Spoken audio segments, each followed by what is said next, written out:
Buying a new home really can be pretty fraught for lots of reasons, and now comes new evidence that some people are being misled over their leasehold. That's when you don't own the land on which the property's been built. This all comes from a report by the watchdog. It's called the Competition and Markets Authority, and they told us earlier that they're going to be taking tough action on this.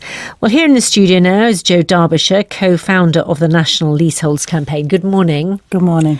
And you've had a pretty difficult time yourself over this. I have. We bought our home in 2010.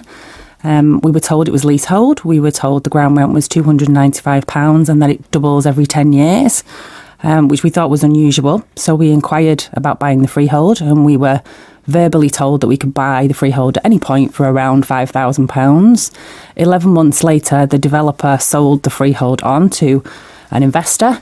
And it wasn't until the summer of 2016 when a neighbour's house sale fell through, and she inquired about buying the freehold to find that the cost had skyrocketed to multiple times more.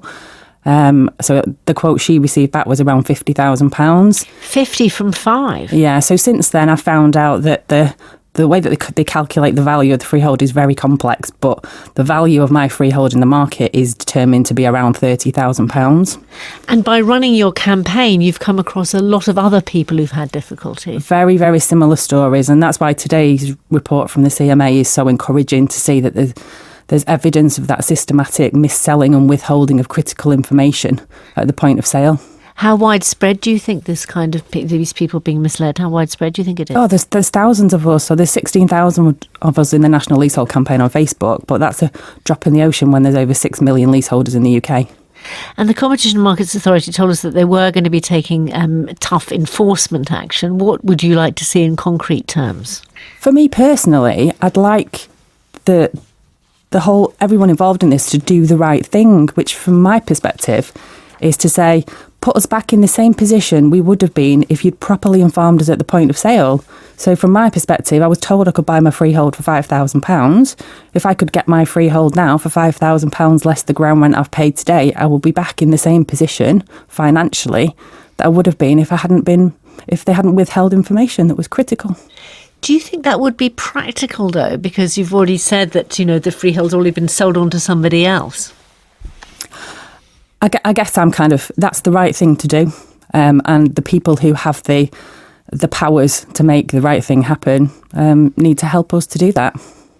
And you've been talking mainly to us about the ability to sell the freehold, but you mentioned ground rent as well. Yeah, so I've got one of the now infamous doubling ground rents. So my ground rent doubles every 10 years. It will be £9,440 a year after it's doubled 5 times.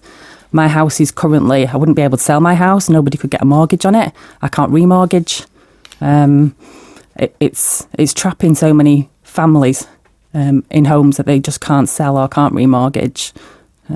It's dreadful. Oh, I hope you find a way out of that predicament. Joe Darbyshire, thank you for coming in to talk to us. Thank you.